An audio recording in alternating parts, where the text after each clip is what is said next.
And then,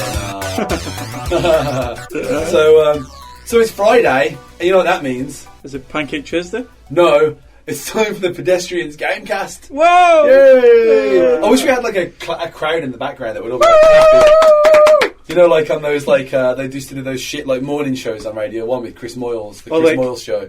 Where there was, like, a big crew of them all clapping in the background. At one point, can we set up, like, was it TFI Fridays? Remember that show? Yeah. We can have, like, a live audience just going crazy. And just have, like, Ocean Colour Scene playing a scene. Remember olden days? They were great. Yeah, they were, yeah. So, they weren't that great. No. What's the first bit? The first bit is, how was your week, Tom?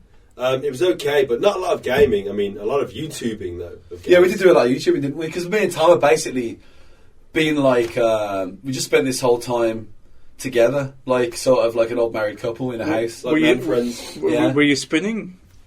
I don't know. No, there wasn't any spooning going on. Was it like still gaming? Which we'll probably regret in later life. You know what I mean? Ugh. Yeah. But no, there was no spooning going on at all. We just kind of like watched a lot of YouTube. We watched some conspiracy theory stuff, which was awesome. Lots of Jesse Ventura, lots of like other things. Oh, what's that guy's name? Alex Jones. Alex Jones. You can't watch too much of this stuff. Yeah. It's infuriating. I had to like at one point I had to like physically stop myself tweeting from the Pedestrians account to Alex Jones that he's just a cunt. He is just a fucking idiot. Done that in audio form. I know I've done it in audio form, but that's fine because people are already listening to us, so we've already got them. Do you know what I mean? Our alpha waves are already infecting their brain, so they're just going to continue to listen to us like sheeple, because that's one of his things. Is sheeple. Oh right, yeah, yeah. But like, essentially, for me, he's the Robert Mugabe of like conspiracy theorists. In essence, he started out like fighting for good, and now he's all just fucking conservative, like Christian values. Yeah. And I was like, what the fuck, man? How can you be a conspiracy theorist? Because he knows his audience, right? And I think, as any clever con artist will probably attest, yeah. I guess he figures, majority of the population in the States is like really pro-Christian and really at least like, pay lip service to Christian values. Yeah. So if he like kind of configures his conspiracy theories to be like attacks, on Christian values, people, and sort of, if he talks a lot about satanic rituals and stuff, rituals, yeah, satanic residuals, yeah, then he might be able to play to people's fears or his actual fears. Essentially, what you're doing is creating a conspiracy theory about a conspiracy theorist. Yeah, that's exactly what we're doing. This is my it's my theory, not conspiracy theory, on why his conspiracy theories are so theoretical. Yeah, so four episodes in, we've already created beef with Podestrians.com. The fucking bastards. Yeah, those pedestrian bastards. We know. We remember you guys from Leeds. We're coming after you. Yeah, actually, I saw that we'd had a listen in Leeds, and I was like, could it be them? Could it be them? Like maybe that's who one of the emails is from. I got an email that we can go into later on. It might be from them. Most people. Do we have our email segment? Is it? Do we do that at the end? We'll do it at the end. Yeah. Okay. Do it at the end. The mailbag. And what we're doing now is, and it's a really good fucking email as well. Like you're gonna have to wait until the end for it. Oh, brilliant! We're really becoming like good at this. I love that software. We have this software when we put the podcast up where we can see where people listen to us from. Yeah, not like their address. No, just the area. Like Leeds, Honduras. Russia? Yeah, like Honduras was a Who the fuck is listening to us in Honduras? There, if you are listening to us in Honduras, then what's hello in Spanish? Bloody well. Hola? Hola, yeah. Hola. Hola! Honduras! Hola! Scotchio! Butchus Galley. Yeah, man. It's probably just some like kind of drug mafiosos holed up in a room with like some kind of like hostage. Yeah, that they're holding. And he's like, he's like trying to get internet access so that he can like contact his people. And he's on there, and he's just like accidentally types pedestrians, and he's like, looks at his watch and he's like, well, I could listen to a podcast as I'm doing it. I got a couple of hours before the cash drop. Yeah, and now he's just dead. Yeah, he's dead. Yeah, he was supposed to act a few minutes before, but our podcast was so engaging that it held on. Yeah, he was like, I can't tear myself away. So what we're saying is we've killed a Honduran. Yeah, we have. Yeah, look, it's Central America for you. Can I just say, on a serious note, I don't believe this is going to be serious, but go on. no, it is, yeah. Just saying, again, like, we need to just remind everyone, like, if you know people who are into games, just please recommend us to people, because, like, you know, we really are, like, you know, seriously spending a lot of time on this now. It doesn't sound like it, but we are. Like, we're really trying to invest ourselves in it, and we want to get more listeners. But like I bought a notepad, for instance. Yeah. Tom bought a notepad, not a computer, an actual old school notepad. Yeah, I've started making notes, which is important. I've continued making notes. We're investing a lot of time in this, and like even if you're just a passive listener and you're thinking, maybe I'm not sure if I'm going to really listen to it anymore. Like, you know, someone might like it. You know what I mean? Just, it'd be cool. But like, again, follow us on Twitter. Come to the website. You know, we're gonna start really putting some more effort into the website. We're gonna start doing 10-minute reviews, which will be written. We're gonna try and write reviews on much smaller titles, maybe older titles. And we'll link that up to stuff that was spoken about on the podcast as well. Yeah, so that's the thing. You know, we're gonna start starting to develop the website as well now, and bring more into that. We're going to branch out into YouTube as well, not with videos, but I think we're thinking of starting to maybe abridged episodes and put them onto YouTube. You know, just start to branch out. So maybe it'll make it easier. You know, if you know someone who's not into podcasts but they like YouTube, then it could be an easy way to get in. But really, like, you know, we are really, you know, we're serious. We're here to stay for at least a year. Having said all that, though, I mean, I'm pleased with the way it's going. Like, we're growing like a man's penis at a strip club. Yeah, we are. Yeah, we are getting more and more listeners each week, which is great. You know, like I'm shocked at the volume of like listenership that we've already got, which I didn't think we'd be anywhere near it. But you know, we are getting there. We're starting to hit our first sort of personal milestone, and yeah, man, we really do want to grow that. That's the serious bit out of the way. But we certainly shouldn't be complacent, because like a man at a strip club might drink far too much and grow more flaccid. Yeah, as well. So we're aiming to not do that. We are aiming to stay hard as long as we can. Yeah, and you are our metaphorical Viagra.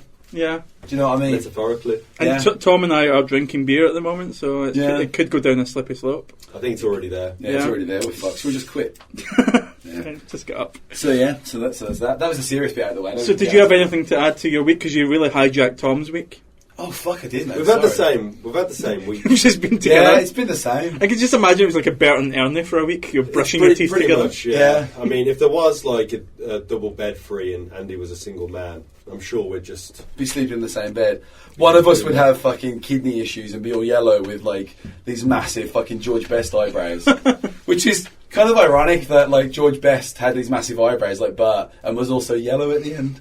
You know what I mean? That was pretty much our life in Edinburgh all those years ago. Yeah, it was. I started this job. I work as a lecturer at uni, and we're having these serious meetings, and this guy who was the same age as me was called Dirk, and the two of us were kind of like not really taking it serious. So every time he came into a meeting late, I would just say like, "Hey Dirk," and like this, "Hey Bert."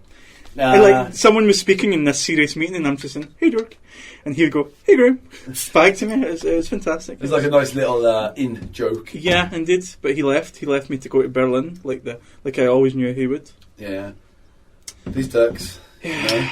So should I talk about my week? I don't know. I feel like I've got more to say. Well, let me look at my notes now. I'm taking them. Tom, you should speak over him. Well, I do remember we haven't really been gaming that much, although I did watch Andy play a bit of DayZ the other day. Yeah, but I just got killed, didn't I? Got sniped. It was cool though, like because you were sneaking around, you're doing your thing, you were burning a lot of time and building a lot of investment. In the character that you're playing, and someone who had obviously been stalking you for a long time. Took you out, and that's the nature of the game. It's not quick and fast. But you just see how I didn't react to that either. It was just like. It's death. It was just like I was dead. So I hope it was that wee guy that you fucked over. I hope it was him. Well, the thing is, this is what I was saying before. If it was him, then he's an idiot because he could have fucked me over in a much more spectacular way by communicating with me, leading me to believe that like he was this sitting duck that I could just fuck over again. And then he gets you. And then just completely mess with my mind, and he didn't. So he's an idiot. It's a lot more fun to be more sociopathic. It is, because where was the fun? That guy shot me from presumably a distance. You know, he sniped me, and I'm dead. But Where was the real fun in that? He's going to have maybe a few minutes of heart racing, like, oh, I killed someone. And then he's going to be like, well, there's no one here now, I'm bored again. He could have been toying with me for hours. I don't know if you saw it, but on the Pedestrians Twitter, I tweeted a link to the show, and ever been fucked over in DayZ? Yeah. It was probably that cunt Andy. Yeah. And then, like, DayZ Twitter account started retweeting it. Yeah. So you're famous for being an arsehole on DayZ. Yeah, well, I mean, that's fine. I didn't use my... no one knows what my DayZ username is. So that's fine. You're not going to find it on there. You're not going to find it on there. That's the whole point of a virtual existence, though. Yeah, it is, yeah. It's to, I'm not responsible when I'm in there. You can pretend to be somebody else, and no one really gets hurt, unless, of course, you're being abusive on open chat or something. Yeah, of course. We've covered that before. Yeah. So, did you do anything else? We watched a bit of Twitch. Just staring at Twitter. Yeah, we did do that as well. But, like, we did a bit of twitching, and, like, I don't know, man. We looked at a few channels, didn't we? Yeah. But, like, I'm going to be completely honest now. It was a bit shit. It was a bit like, I don't know, like, it was okay to pass time. It was going on in the background. But, I don't know, I just felt a bit like, it's nothing, you know what I mean? It was, I don't know, I just got a really weird vibe from it. I was kind of like, there was people who maybe have got a few thousand people watching them. And I kind of thought, you know, great. It's really great that they can get an audience and they can be heard. And then you've got people who've got maybe 19 or so watching them. But like sometimes the smaller viewership people were more often they got more going on. You know what I mean? It was more, and I didn't really find any rhyme or reason to why this person had got more people watching them, apart from maybe they got slightly better motion graphics. Do you know what I mean? Or slightly better I hate marketing. to say it, they were slightly better looking. Or maybe they'd been around there longer. Could be, yeah. Maybe it's just, you know, a complete coincidence. But yeah, I didn't find it that great. You know what I mean? So we're thinking about doing Twitch stuff. Do you think I should go topless for it? Yeah, definitely. Yeah. I think it'll bring people in. Yeah. Yeah, get some man cleavage. Yeah. And just do that. Should I show my bum? Well, maybe you could say, like, you know, if we get over this many people watching, I'll show my bum. Yeah. And then at that point, I mean, because people don't know what we look like, right? And I think that's for the best.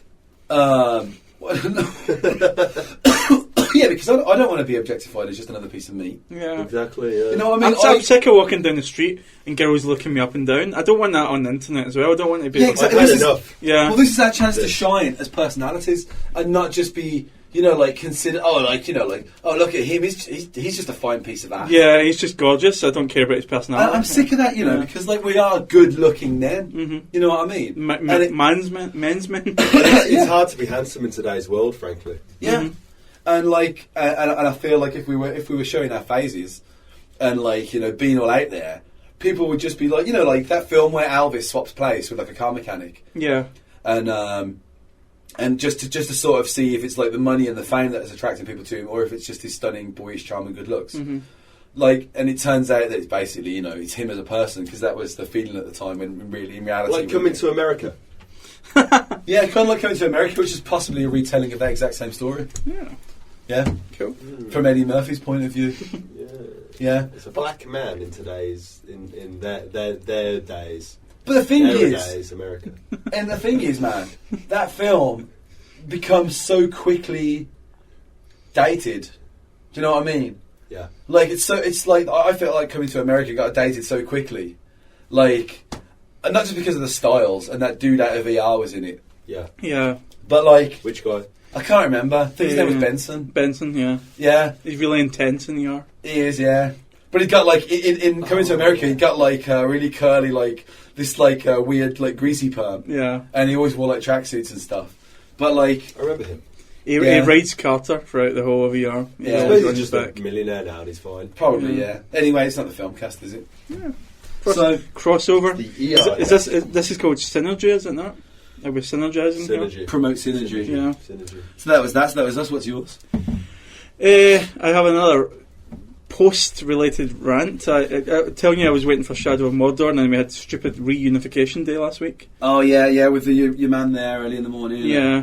No, that was the one before that. Yeah, that was the one before that. So this is an ongoing theme. This is the third week of your beef. My beef with Deutsche Post. Yeah. So Friday, obviously, there was no post. I never got Shadow of Mordor. Saturday, I thought maybe there's a chance. Yeah. No chance. Monday, waited for a while and then I had to go out. Came back, got to the door, and like a door that you press a buzzer to get in, like a what do you call this guy? A closed door. A door with a lock on it. Yeah, a door with a lock on it. And the postman had wedged, so the Amazon package, he'd wedged it into the door. Like, I'm talking about the part where the door opens. Yeah. So the crack. Yeah. He'd wedged it in. So I tried to get it out a bit, and I couldn't get it out. And so I thought, I'll open the door and it'll drop. Couldn't open the door. Oh, because it was like in so far. He could have moved the locking mechanism. So it was like he basically jammed the lock. Yeah. But right, first of all, if it was... Like, my neighbours wouldn't have been able to get out of the into the building because it was a fire. Yeah, so and fucking Shadow of Mordor basically is responsible for the deaths of an entire fucking like block of or the mail service.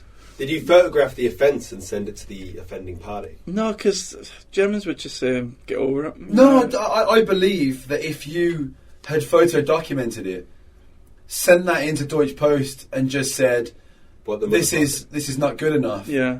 I don't know why I did that. Like, I think that guy would be out of a job right now. You think? Yeah.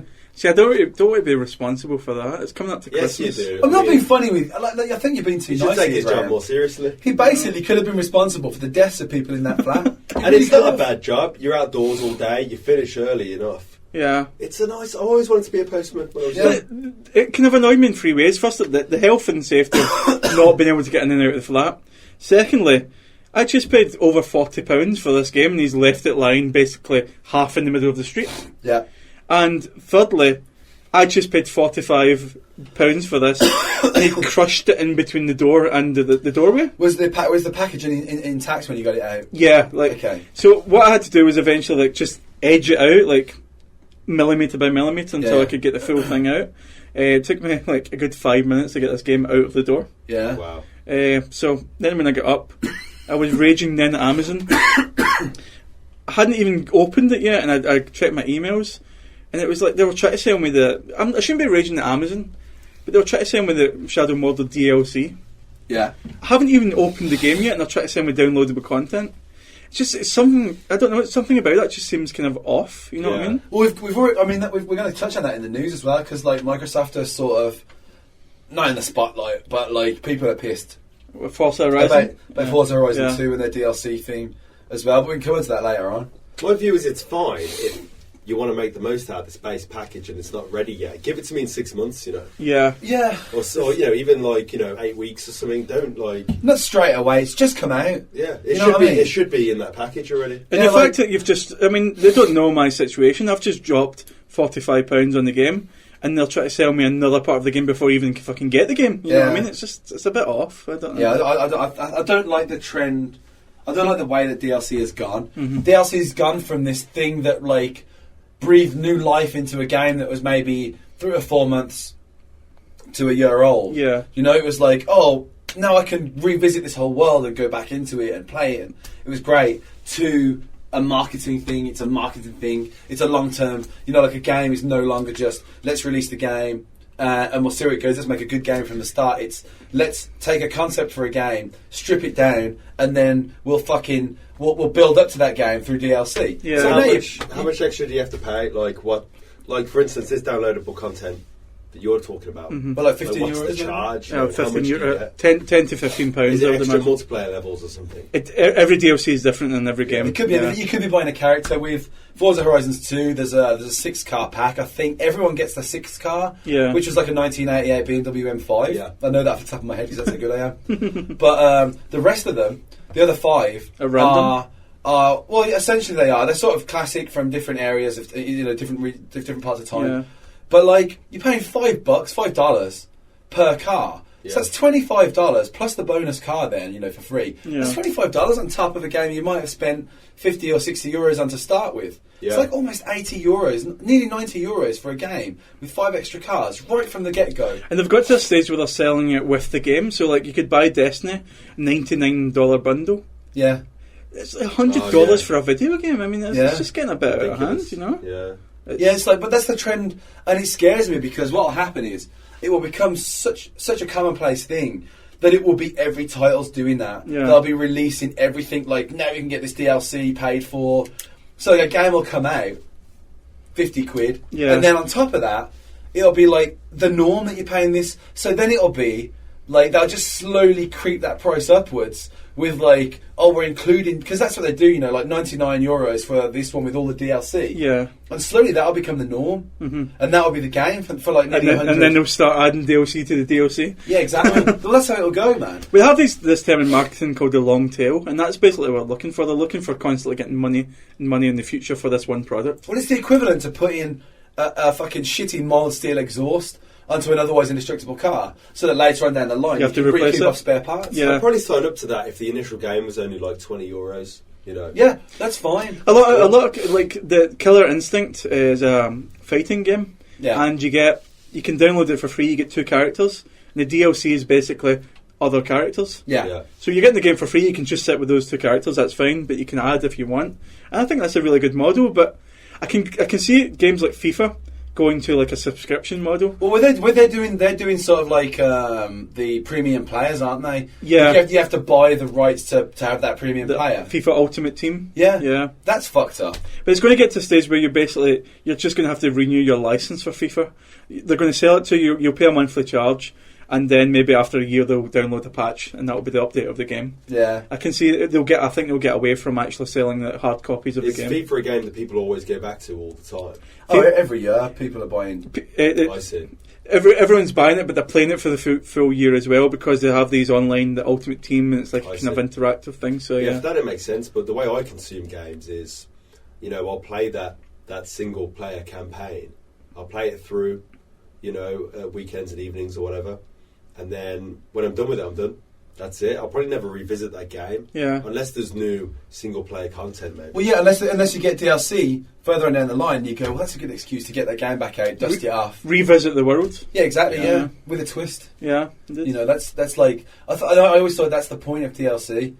And now the point of DLC is another mechanism to take money out of your pocket. You know? It's kind of a rehashed argument, but like, are they selling you a product that's not finished? Are they holding stuff back?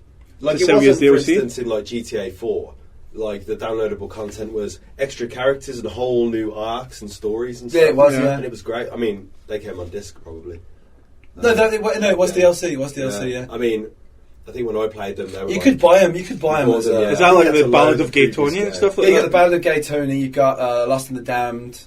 Yeah, that's right. Was there others? Was that it? Maybe there was one more. Well, you'd load the map and stuff off the previous disc. Yeah. Well, no. It was a case of you would put you would basically, you could buy the disc or you could get the actual proper downloadable stuff, and then you would install it onto the hard drive, and then when you go into the game, you had the choice to go Lost and Damned or vanilla GTA 4. Mm-hmm. And that's getting a lot out of that map that they've painstakingly created. Well, yeah, I'd see the same with GTA 5. There's whole areas in that map that the single player campaign just doesn't touch on. And you're like, for a fact that they're working on stuff that's gonna, include all that. And I'm cool with that because the single player campaign in GTA 5 is it's boss. You know what I mean? There's so much to do. Like, and it's cool and it's lasted a long time. You can play it through a few times and it's got that. It's you're cool with doing that because there's different endings. You can do it different ways. You can take advantage of different things. And like that's kept me going for a year. Yeah, you know what I mean. And then when DLC does come out, and then it's like, oh no, I can do this as well. So I think Rockstar have got the right idea with their DLC. I think they really podcast sponsored by Rockstar. Yeah, it's not though. Actually, we should cover this. We just want to we were toying with the idea of saying sponsored doesn't really make any sense, but we really need to say we're going to dedicate this whole episode to Zombie Skelper. Yeah, definitely. We're going to dedicate this whole thing to them because. They were really the first people to push us, weren't they? And week in, week out, the guys behind it are nudging us forward and stuff. And nudging us and really following us, and we really fucking appreciate that. You know what I mean? That's a really cool thing. So someone's done for no. You know what I mean? We haven't spoke to them in terms of agreeing anything. It's just that it's nice to be nice. Yeah. And we feel like we could dedicate this whole episode to them. So if you're playing Armour games, if you're playing anything Armour based, if you're into DayZ. Fucking go check out Zombie Skelper. You know what I mean? Help those guys out, support those guys. Yeah. Go onto their forums because they're bloody top notch. Help us, help them, help you. Yeah. Help us, help you. Yeah, because we're helping you. And we're helping them, and they're helping us. There's a lot of help kind of going on. As a nexus of help Indeed. happening. I'm moving my arms around doing this, but you can't see that. Can we all do it? Yeah, we could all do that. Move our arms around. I'm fine. You're not. Yeah, You're not. Tom's not doing it. No. He's always been like that. What about your gaming week, Andy? Was there anything you did this week? Well, we didn't really play so much. You emulated a bit of Beneath a Steel Sky. Is emulation legal? No. What it is when you download the. I don't know. Is it? When I downloaded Beneath a Steel Sky, the sort of Scum emulator, which is what all of those point-and-click games mostly worked off. Yeah. That sort of comes with it, which is sort of the system emulator for that game. Mm-hmm. And we put that. We had that, and we were really going to do a let's play type of thing, weren't we? On Beneath the Steel Sky. It didn't really work out. We didn't really get the time for it. But what we did do was we watched a lot of other let's plays of what was it? Sort of other point-and-click adventures. Yeah. You know, like Day of the Tentacle. Day of the Tentacle. Yeah. That's a classic. We just basically went down a nostalgia rabbit hole, Yeah. you know, and watched Day of the Tentacle, a bit of the great Blade Runner point-and-click adventure from the late 90s. Which looked fucking brilliant as well. Great, man. I think I'd like to go back and play it again, you know. I was surprised because I didn't even really that went past me. It circumvented me. Yeah, but I didn't the see old it. reach around. Yeah. So that was the first time I'd seen it. And it's great because it was quite late in the game in terms of point and click. Yeah. So it kind of did away with a lot of the sort of annoying interfaces that you used to get on some of the really early point and click games, you know. Well, there was that thing with point and click where it was kind of like, you know, when someone tells you a shit riddle and you're not so much trying to solve the riddle as solve how their brain works. Right. So there'd be those situations where you'd be like, whoever designed this, you have to try and get into their mindset to figure out how to solve this puzzle. That's quite true probably in the Tex Murphy games. Yeah, it was and like... what was that other game we were playing that wasn't Beneath a Steel Sky? It was the other one that was all comical and stuff. Oh, we were watching a Let's Play of it. it was Operation Stealth. Right, yeah, and that was made by the Delphine guys, right? Yeah, that was Delphine, yeah. Yeah. Oh, yeah. Yeah, it was really fucking... That looked terrible. I played that. Yeah, the interface looked terrible. I started playing that back in the Atari ST days. That was another one I never finished off because I got annoyed by the kind of token arcadey bits. Yeah. And I just remember just getting to the point where I was like, rage quit. That was true in Another World as well, but they never did it. I don't think they did it in Flashback. That was all just the same sort of style. Flashback was a great game at its time. But like, it was I think that was when it stepped up the game from like point and click to like, let's do that kind of feel, but it was action, it was platform. Yeah. Do you know what I mean? But it had taken that, like I think as Delphine's roots were in point and click, Yeah. and they took it a step further with Flashback. Yeah. Was that published by US Gold, wasn't it? Yeah, I think so. At least in Britain. So, well, I guess everywhere. But like, I thought that was an amazing game. Yeah, but we looked at that, and was it Tex Murphy? Yeah, the Tex Murphy games are pretty old point and click adventures. There was a few of them. The one I played when I was a youngster was Under a Killing Moon. Yeah. And I remember it being pretty cool, but like it was weird. Like all the cutscenes were like full motion video, but digitized a lot. So yeah, it looked really crappy. It looked really awful. But like there was this great sort of street view level on that game that basically looked like the music video from Dire Straits. No, Take On Me. Actually, a bit, but you know that Billie Jean video where there's some dude and he's a paparazzi. Oh yeah, and he's dancing around and like weirdly, like it looks like a set. Yeah. Maybe after some sort of post-apocalyptic sort of. Oh shit! I know what you mean. So it looked like the actual, like in the game, it looked like it was supposed to be a set of that. It looks like you're on that street. Yeah. Okay. Do the stones light up when you walk? No, but that's probably because you can't look down. Don't be daft. You know. Just... But yeah, point and click is. We didn't actually look at any Broken Sword or Monkey Island, but... No, but I mean, I played Monkey... Well, me and my girlfriend played Monkey Island not so long ago. Yeah? So, like, yeah, I got back into that then.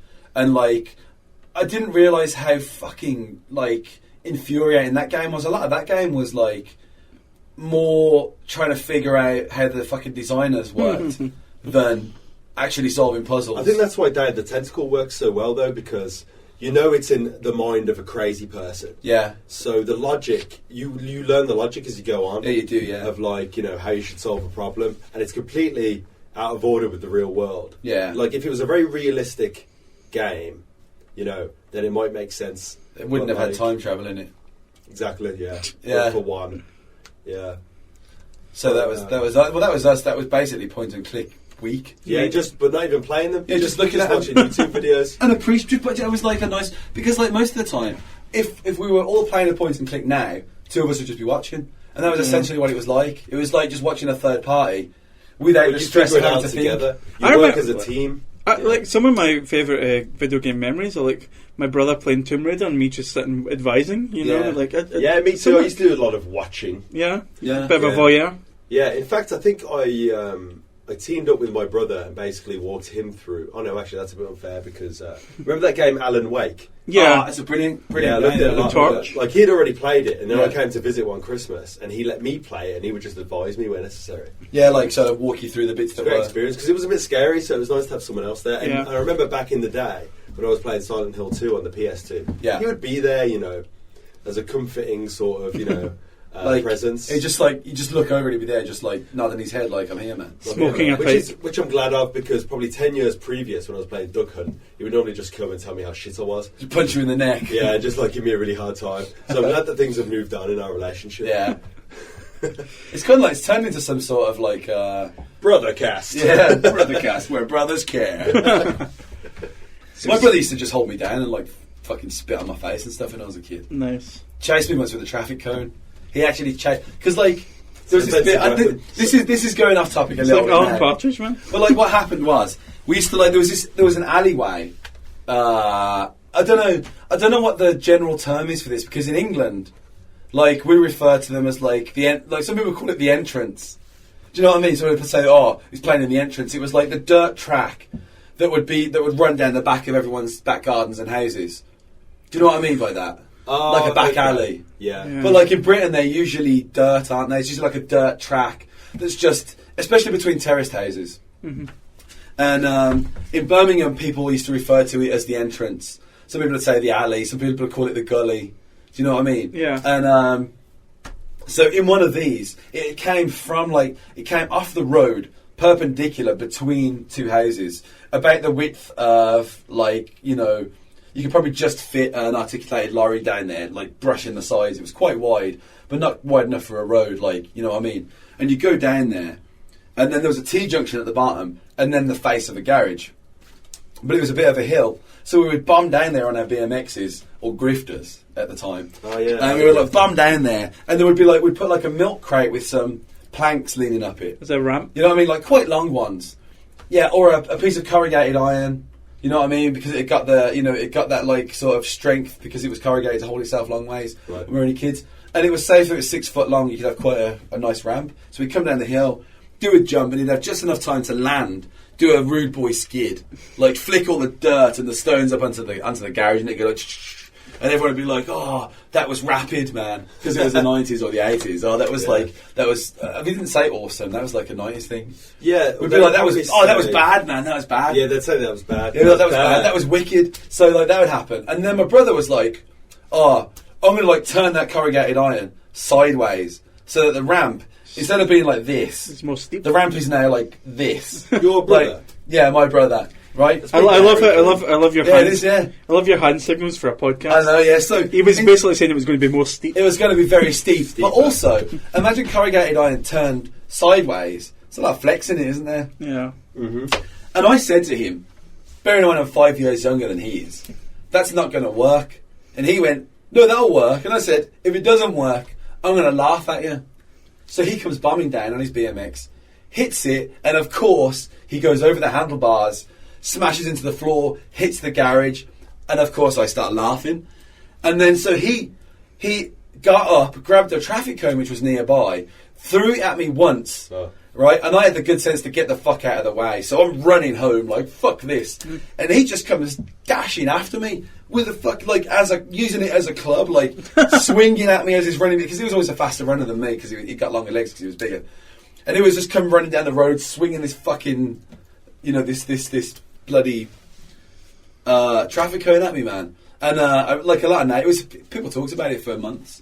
Yeah, it did. It was a big enough deal, man. You were big in the local and people have area. been killed on my street. Do you know what I mean? So that was up there. Yeah, and that was up there as a talking point. Did it make the local paper? It didn't make the local paper. Once me and my brother did get chased by a man with a machete as well down the very same alleyway. Did you laugh at him falling off his bike? No, we didn't laugh at him falling off his bike. We chased his sons into his back garden to try and get retribution for something that escapes me. And he came bursting out of the garage with a machete, like held it to my brother's face, and we just fucking ran. But why do people even have machetes in England? Well, we actually later became friends with said boys, and they became like quite long-term friends actually through my childhood. And his dad was like one of the biggest characters in my childhood, as being like one of the, we call him Dangerous Colin, because he was like a cartoon character. He was the guy who would put ladders up a branch and then start soaring on the wrong side of the ladders, you know what I mean? Right. He was amazing, such an awesome dude, like he was really great. I would like to say that doesn't really fit with my impression of Birmingham, but it probably does fit with my impression of Yeah, Birmingham. it probably does. It was sort of comical danger. Yeah, very comical danger, yeah. But yeah, so like me and my brother, you know, we didn't have a good relationship growing up at all. At all, really. It was similar with me and my, yeah, pretty much both my brothers, to be fair. Yeah. But, you know, as we got older, we're Chilled growing out. closer. Yeah. Yeah. Cool. But one thing we always bonded on was computer games. Segue. Yeah. I think we should have a brother cast. Yeah, we just gotta get the network out there and just be like anything cast, you know what I mean? Yeah. You can even have one called anything cast where you don't know what you're getting. It'd The be like cast. It'd be like a It's like a box of chocolates. You never know what you're gonna get. It's like, you know, the brother cast is like a box of chocolates. You just read the little slip inside that tells you exactly what you're going to get, and then you know. Yeah. He was double level dickhead, wasn't he? Forrest Gump. It's more like What one a of those tool. lucky bags that you got from the van that came round. You know, Was that like a mix-up though? You could get mixed. That was a separate thing. A lucky bag was like a branded thing. I remember it was like, It's like- Scooby-Doo lucky bag. It always confuses me 'cause it's like, can I have a 10p mix-up? And they'd like give you a 20p one, and that was the mix-up. And you'd be like, you know what I mean? Oh, I didn't quite understand. You know, you see what I did there? Yeah. Yeah. And In Scotland, there was a mixture, 10p mixture. That's Scotland, though. There was a story going around in my hometown that the ice cream man, Yeah. dingy dingy ding. Yeah. I think it was the Three Bears theme or whatever they used to play, which is terrifying enough. But I think there was a rumor going around that he was a murderer. Of course there was. That's always a rumour. I don't know. I think Gaz was as well. Yeah, so I think maybe that's just because it's creepy. I don't know why they still play, the music of famous fairy tales or whatever. But it's just Because we all know it's creepy now. It's such a thing. Yeah. Yeah. The elation in your face though when you heard that sound, you just run for it. Even if you just had your dinner, you were like, I want the sweets because I think it's coming it's sort from of that van. bittersweet because you hear it and it's a Sunday, so you know you got school tomorrow. So you're like, You can't get too drunk on sweets. that song sort of reminds me of like how great it is to eat ice cream, but at the same time I have to go to work, school tomorrow, which is kind of work for kids, and you're like,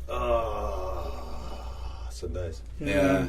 So- I hate Sundays. That's why I've always And he's a murderer. Yeah, and he's a murderer, yeah. I've always had this bad image of Heartbeat, even though it's a shit show to begin with. But Heartbeat was always like the beginning of school. Like that was the Sunday night. Oh, yeah, Heartbeat yeah. would come on, And he'd be like... and you'd be like, "This is the beginning of the end." Yeah, and it's like it's great watching Heartbeat and everything. Was There's it? this sadness. Was it great? No? I don't remember it being great. Shit. Heartbeat, go for a bath, and then that's your bed for school. In the Yeah, morning. that's my memory of a Sunday night. Was always had a bath involved. Yeah. And it wasn't I didn't like having a bath. It was what it symbolised. You Yeah. know what I mean? It was like a bath means Cleansing yourself for school. it's done. Playtime is It over. probably took Yeah. me 15 years to get over that feeling. Yeah. Where you get in the bath and actually you feel comfort rather than, Fear. perturbation. You have to get up early and go to school. So I like the fact that we missed your segue. So, but before we Yeah. go on talking about point and click, last week I spoke about Telltale, and I said there was one that they did earlier that I couldn't remember. And I said Jack and Daxter, but I wasn't sure. Yeah. Guy, what's his name? Colin wrote in from Cardiff, said it was Sam and Max. Sam and Max, yeah. I used to play Sam and Max. Sam and Max, that was the one I couldn't remember. Colin from Cardiff. Yeah, indeed. Nice. Cardiff's a great city. I've been there. It's been good. I went there once. Yeah, I've never been. Good. Yeah, tried it once. Didn't like it. No, it's good, man. I fed some ducks. I saw Skyfall for the second time. Yeah. Had some sex. It was a great place. You know, it's good. With the ducks? No, with Skyfall. With Skyfall? Rubbing against. So talking about Cardiff, tell us about the game you've been playing. What have I been playing? I have been playing. What have I been playing? I basically gave up on First Light. Well, I finished First Light that I spoke about last week, but it's not really held my interest. So, what's it about? We spoke about it last week. The game with the Infamous. Yeah, Infamous. The one with the Flash type guy. Yeah. So you say it didn't have longevity, not the sort of longevity that Destiny, for instance, had. Good segue. Yes, I'm still playing Destiny. Yeah, I can't stop playing Destiny. So you're still in the same opinion, like still not a brilliant game, but it's still you keep going back. I think I'm fading a little bit. I made a big mistake. See, when you get to level 20, you can choose a faction. Yeah. And I chose this faction, FWC, and basically that all your points, all your kind of XP go into this faction, and then you can buy things from them. Yeah. So you can buy guns and armour. But the thing is, to buy those things, you need to have a certain score in the Crucible. And the Crucible is the PvP aspect of the game. I was just thinking about something and it made me laugh. And then I can't tell you, but it's just like I started thinking about something. And I just started. No, we're good. It's fine. I'm good again. Sorry, I didn't mean to. Like, I just really started. Like, you know when you're at the doctor's, like you shouldn't laugh, and you're just thinking to yourself, "Don't get a hard on. Don't get a hard on." And then you just can't stop it laughing. I was just there. I was like, it'd be awful if I started giggling, and then my brain just went to images of stuff that would make me giggle, and I just couldn't stop. Sorry. I've never fought against a hard on at the doctor. I don't know what kind of doctor you're going to. I did have like a twisted testicle once, so like I had a lot of like junior doctors like in a whole like squad of doctors coming to like have a look at my willy and stuff. Yeah, and you're like, were they impressed? And they were like, oh, and here we have a regular blah blah blah with like massive ball syndrome and stuff. And then they're all looking at my willy, and I'm like, yeah, great, come on. So there's lots of very attractive young doctors, ER style, all just looking at my willy, considering it hand on chin, making notes. And he's like, as you can see, one of the balls is massive and the other one is tiny. Yeah. Did it ever take a pic? No. It was shocking because I was quite dehumanised by the whole experience. Yeah. Did it move like George Costanza? They didn't say like, Tom, it's okay, I'm just going to let these young attractive doctors look at your willy. Yeah. But like, luckily I got through the whole experience without going, Yeah. What age were you at this point? Oh, that was when I was like 18 or something. Oh, fair enough. One of your balls still massively big? No, it all got solved. It's all good. So they're both normal size now? Yeah, I just don't know where they are. Yeah. He's lost them somewhere. So as I was saying... back into Destiny. Sorry, man. So you need to get to use a faction to get your weapons and armour, you need to play the PvP stuff, which I don't play, which is So I realised that I'd been playing this a long time to get XP for no reason because I wouldn't ever get there. So I had to drop that and go into another faction, and now I'm working my way up. I've got all the kind of legendary armour, but my guns aren't worth shit. Yeah. So I always feel like I'm going into these games with like level 24, I'm level 28, they probably think, oh man, this guy's going to blast everyone, and then I'm just shit because I've got a shit gun. Yeah. So, yeah. But that's good for other players, though, because sometimes I do that. I know the games where you're like, shit, someone's been in this for ages, or they've been dead, but, like, they're a really high level, and then they're just no cop. And you're like, well, that's good. Because I guess, like, does it like if you're up against somebody else, do they get like more points if, for instance, they kill someone who's a higher level? No, I don't. Okay. No. But I'm just talking about when we're doing like the tag teaming stuff. Like they thought that maybe they're with somebody that's going to do well for them, but okay, and then you just tend to be just crap. So I'm getting kind of frustrated because I'm doing like my daily tasks. I'm doing these bounties that every day they come up. Yeah. But after that, I've got nothing really else to do. So you're sort of running out of... Yeah, like the high level things, the 26 level and the 28, my friends are not. I don't have enough friends that are high enough for that. We played this thing called the Vault of Glass, which is the level 26 one. We only had 4 players, and it's a 6-player mission. And it involves basically there's 3 areas that you have to stand on and like keep them while enemies attack. Yeah. So that basically meant that 2 of us were in one on the other, and one on the other, and they just couldn't survive by themselves. Do you know someone defeated that with 2 players? I guess so. I just couldn't understand how that happened. Good players. Yeah, better than me. Yeah. So that's a bit frustrating because there's aspects of the game that I can't really play. Yeah. But apparently they're talking about bringing in matchmaking for the rest of it, which is a complete rational decision. I mean, I don't know why it wasn't in the first place. It's a bit. It could have just been an oversight. Maybe they kind of afforded gamers with more. Well, what they were saying is that they wanted people to basically. It's so difficult that you'll need to speak to each other, so you need to be with your friends.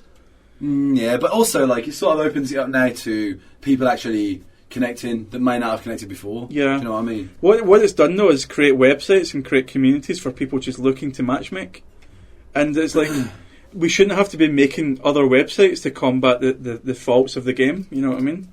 Yeah. So that's getting a bit frustrating. So at the moment I'm not really doing anything apart from my daily task to try and get my legendary weapons. So well see the thing is about that with matchmaking, I found that on GTA 5 online.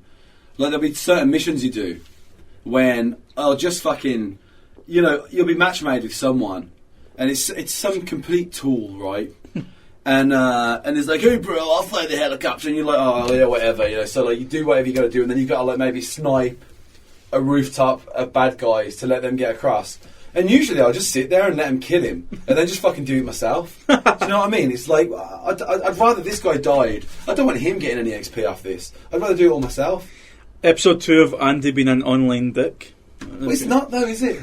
It's me just playing the game how I want to play it. There's no law in computer games. There's no law saying, oh, you must do things this way, otherwise there's some kind of punishment. Like, if I want to do it that way, then that's the game. Just say it.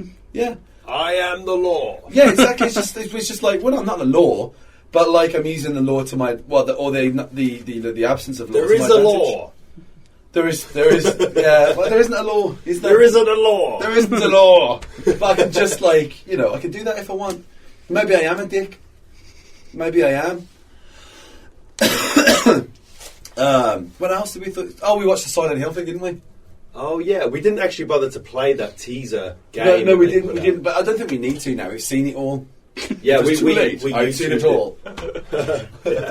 Have you ever seen a man? Have you ever seen a man eat his own face? What? Have you ever seen a man eat his own face? A man eat his own face? That's from Team America. Oh, right, yeah. I've seen it all now. Have you ever seen a man eat his own face? No, you haven't. Now suck my dick. Now suck my cock. Yeah, so we basically YouTubed that teaser game. Yeah, we did, didn't we? It looks pretty spooky. Did, man. I think it's pretty spooky to play it. Maybe we should have done that.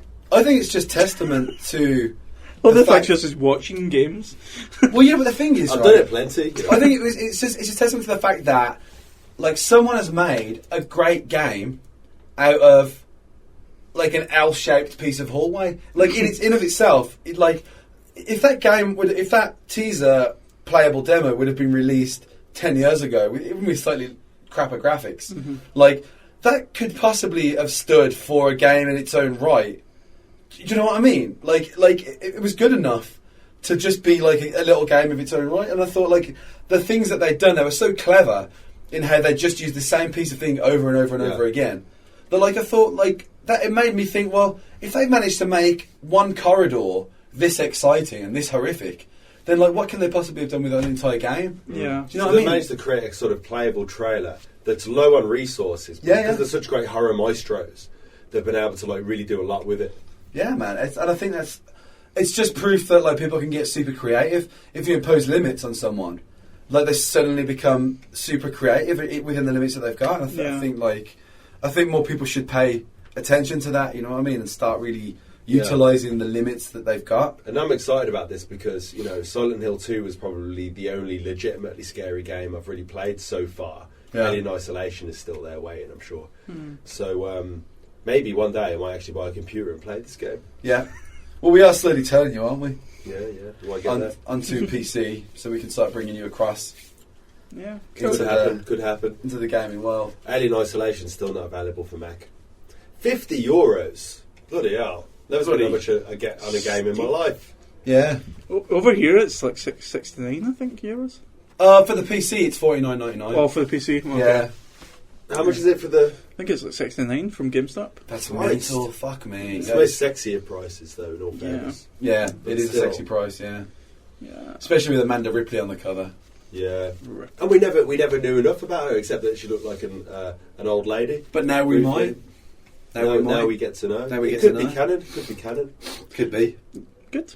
It's still not arrived at your doorstep. It might be there. I've not been home since 9 o'clock this morning, so it could be there. Could be there waiting for you. Just wedged into the door. Wedged into the door. If someone had just strolled past and gone like, "Oh, there's a game stuck in that door. I'll steal that." Maybe like the old woman that lives downstairs will have it wedged in her face. It would just be like crushed her face in. There we go. It would be great if we could all get together and just sort of have a set one evening. Just get into the film. Yeah. I definitely feel like when I do eventually get around to playing it, it's going to be on my own, in a room. Yeah, everyone leaving me alone, naked, terrified. I'll probably like whip myself a few times, just so that I'm really self-flagellation, like that hot. Like just that so Opus Dei type thing where you just whip yourself like that. Yeah, cool. I just want to completely feel completely insecure when I play it, so that the terror is fully realised. So, do you reckon the terror you realised would be like as terrible as coming face to face with a real life orc, for instance? Like in Shadow of Mordor? Like in Shadow of Mordor. Wow, we're getting good with these segues, aren't we? That's what I've been playing this week, because I finally got it. Yeah, like in addition to the little bits of Destiny you've been playing. What a game. Are you genuinely that impressed with it? Like, what a fucking game. Is it as close to Assassin's Creed as we originally... No. It's got parts of Assassin's Creed, but it's said to Assassin's Creed, I'm going to take these parts and I'm going to make them better. Yeah? So do you think...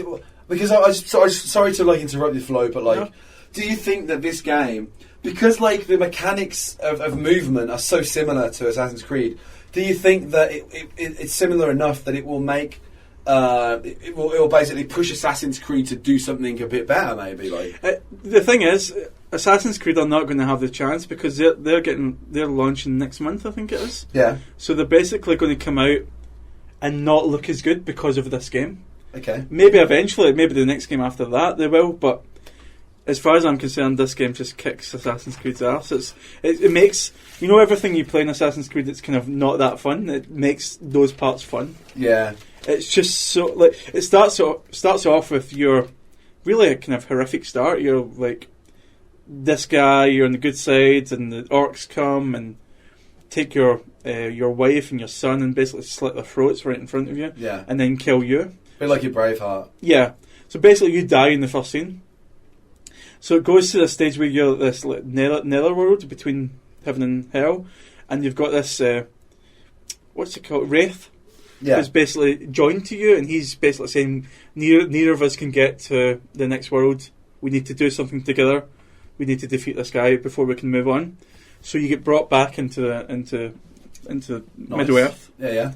So basically, what it's got is this thing called the Nemesis system, and I think this is going to make Shadow of Mordor not just a good game, but an important game for the future.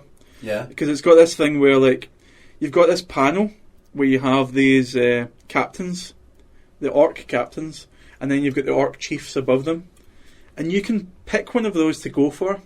Out with the storyline, you can just go for this guy, who will be a certain level. You can go and try and kill him. So you go up and you get intel off of other orcs, so you can grab the orc and basically put your wraith powers over him to get him to speak. Okay, yeah. And then you'll get intel on a certain one of the captains. Okay. And you can find out his strengths and weaknesses. So you can find out he's vulnerable to arrows or something like that. Yeah. So then you're basically going to try and assassinate this guy. If you fail, it has like a thing where basically the Nemesis system promotes him. So he will go up the ladder. Oh, because someone's tried to get him and he's defeated you, so like he'll move up. And he'll get extra armour, he'll get extra power, everything goes like that. So you have to redo the whole thing again, like get new intel on him. And he's stronger, he's not vulnerable to the same attacks, etc. And if you get killed by just like a common orc, he'll move on to the ladder. Yeah. He'll be like, oh, I've got a promotion, and he moves on to the ladder. Oh, great. it gets to the stage in the second part of the game, slight spoiler if you've not got that far, that you can control their minds. Yeah. They can control the minds of the orcs, and you can get them to battle each other. Yeah. So it gets really, really interesting that way. And just kind of things that you haven't seen before, and kind of the game mechanics. It's really good. Not just that, it's really fun to play. The traversal is amazing. You just run at something, you'll climb up it, you'll just scout over different things. If you go into battle and you see like a bonfire, you can fire your arrow and it just explodes the bonfire and everyone around it goes up in the air. It's fantastic. And like there's bait, like big bits of meat hanging about, and if you shoot the meat down, it will land, and then these like wild animals come and they'll take the meat and they'll kill all the orcs round about as well. Oh, okay. So basically, see if you go in to get one of these captains, you can create absolute havoc. Oh, and while the chaos is going on. Yeah, like you'll see orcs actually running away from the scene because it's just fucking chaos. Yeah, and they're like, fuck this noise. Yeah, I'm gone. There's like one orc will try and go towards like the alert to alert everyone else. See if that happens, you'll get like 40 orcs on you. Yeah, and the fight. Apparently, this game was set up. Originally, it was a Batman game, so it's got the same Batman mechanics. Ah, okay. So it's got the Batman fighting. It's got the even similar. Like, have you played any of you played the Arkham games? Yeah, I have. Yeah. So you know when you die, you've got like a cutscene of the Joker saying something to you. Yeah, you've got that in this game. Yeah, from the orc that's just killed you. So is it a Feral interactive game? No, it's Warner Brothers. Oh, really? Yeah. But Feral are the guys right behind that Batman series. I thought it was not Rocksteady, because it felt so similar to me to the Tomb Raider game and the Hitman games. I thought maybe it was those same guys. I think Rocksteady made it and Warner Brothers published it. Okay. Yeah, but do you think did Warner Brothers sort of what's the word I'm looking for? They basically went to a developer to say like, we want a new Batman game that's away from this one, but then suddenly changed their mind and went no. Did they basically come up with the idea first and then went to a developer to make it, or did the developer start making it and then go to the publisher? I think what happened was that we had the two Batman games, and then they wanted another Batman game, so they got this B studio in to make it. Right, okay. And then they got the B studio made. It was Arkham City. That was the third Batman game. Yeah. And then Rocksteady said, actually, that wasn't the third Batman game. We were going to make the end to the trilogy, completely ignoring that one. So I think they would have probably got another B studio working on it, and then realised that Rocksteady were coming back, and then said, we'll need to change this. Let's change it. We'll just go with But still, though, so it means that it seems like they've sort of made the best of a bad situation, and they come out with a game that really fucking, is going to be significant in the future. Yeah. So I mean, it's so enjoyable to play. You sneak up and stealth kill people. You've got this shiv, and you're just like ramming it into it feels amazing. Really satisfying. It's vibrant, the control pads, and it uses really well the speaker on the PlayStation 4. You've got the sounds and the kind of like when you're starting the game, you've got these kind of like Wraith voices coming through it, and it feels really good. Oh, nice. Yeah. So it's fucking awesome, and it's really, really good. Well, I like the idea of this, just quickly on the speakers thing, I like the idea of like, if you're playing games where you've got like guns and stuff, like kind of reloading noises and stuff coming out of the joypad and things like that. I think that's such a cool little. It makes it feel so much more satisfying. Like you're reloading a gun and there's like a noise like right there in your hand, and there's like some vibration. It just feels like fuck. I could just see him reload all day. We were talking a few weeks ago about how Destiny had tried to put the cherry on the cake without actually putting the icing on. Yeah. And these things are obviously little things, but it's a cherry on the cake for these types of games for me. It is, just adding something. It's those little details. Yeah. And you get really kind of worked up because, like, there was this guy who was a captain, and I didn't realise, but he was archering me with flame archers from the side, and I was trying to battle. Archering you? Yes. He's bowing and arrowing you. Yes. He's bow and arrowing the shit out of you. Exactly. So I was trying to fight all these guys, and I didn't realise that was happening, and I ended up dying because he hit me, and then he was standing over me, goading me.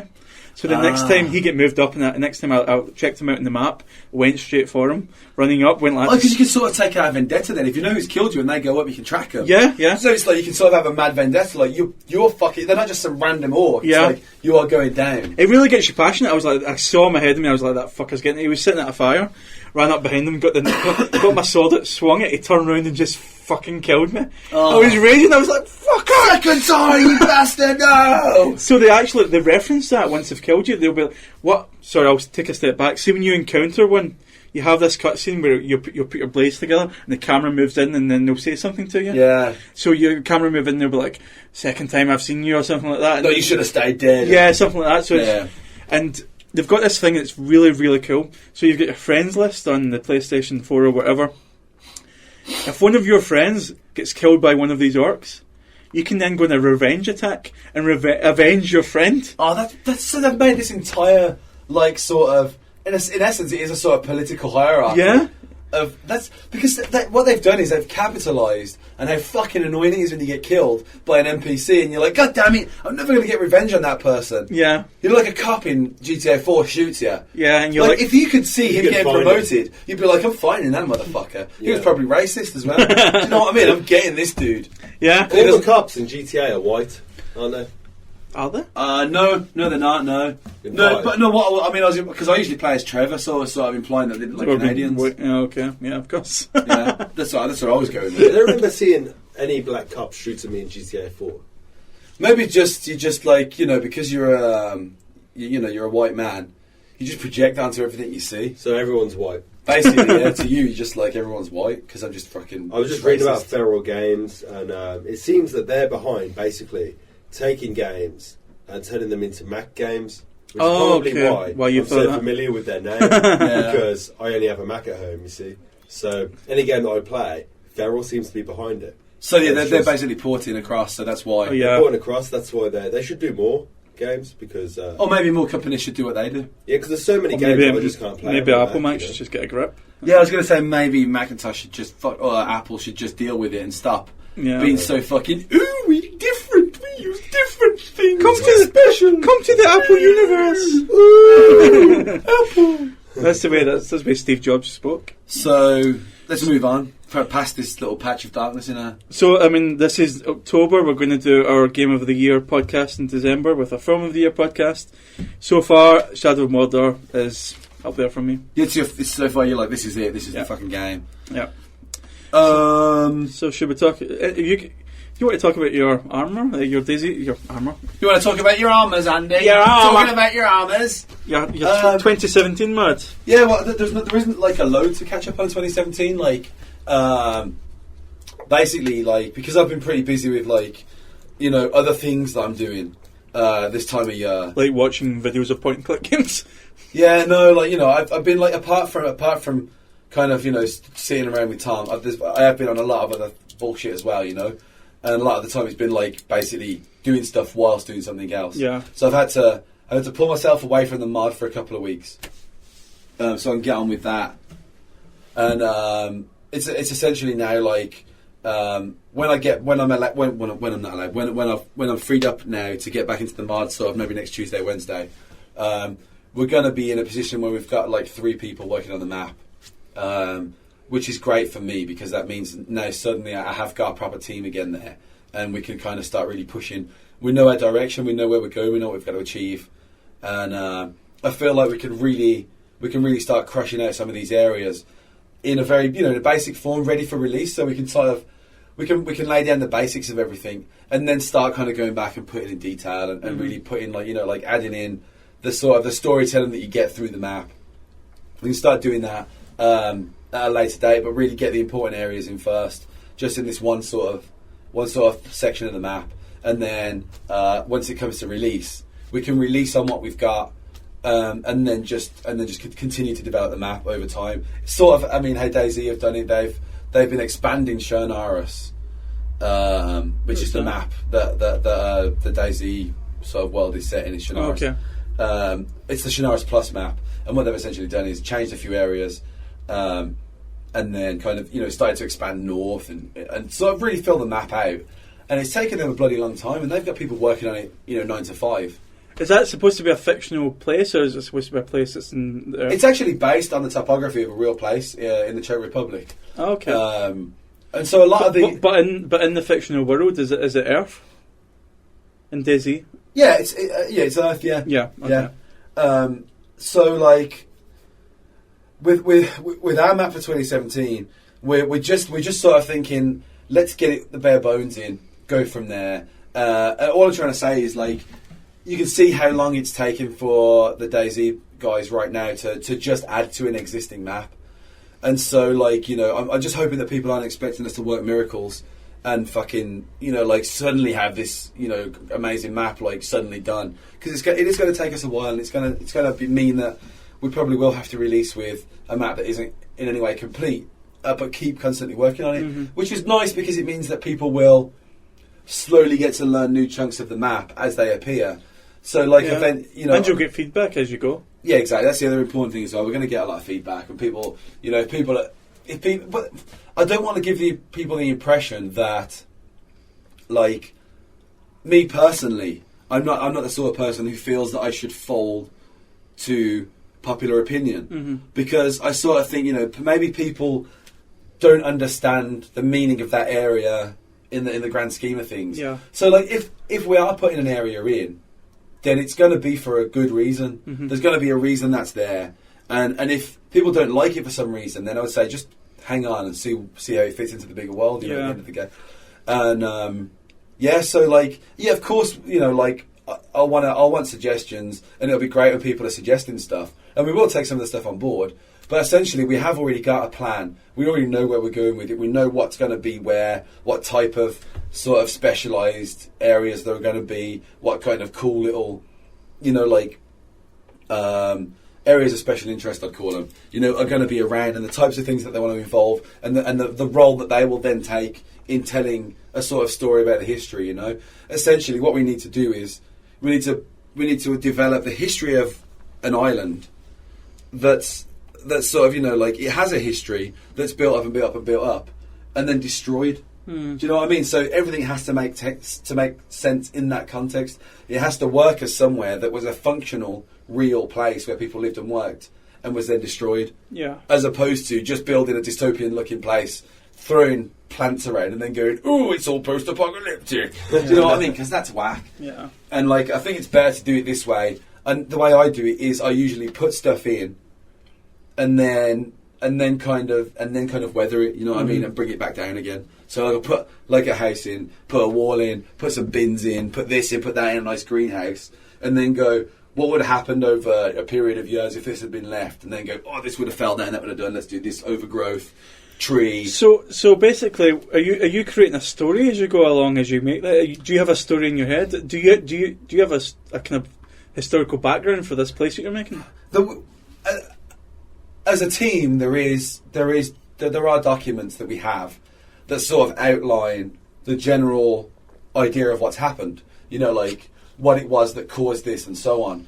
But that's evolving, that is changing, and like what's important to remember is that the real storytelling here isn't the big picture. Like for me, the best things in films are those little points in the Mist, for instance.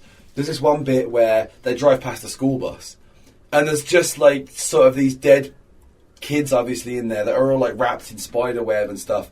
And for me, that like instantly you have this image of like, what fucking happened there?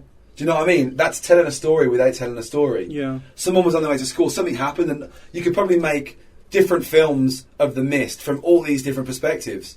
And I sort of think about it like that. Like I'm putting in like sub stories. So like I feel like part of my job is to say, right, here's a van that's crashed into a tree, and here's a skeleton, and like here is something else going on, and like down the road there might be another car that's turned over that's apparent that they've hit and gone off.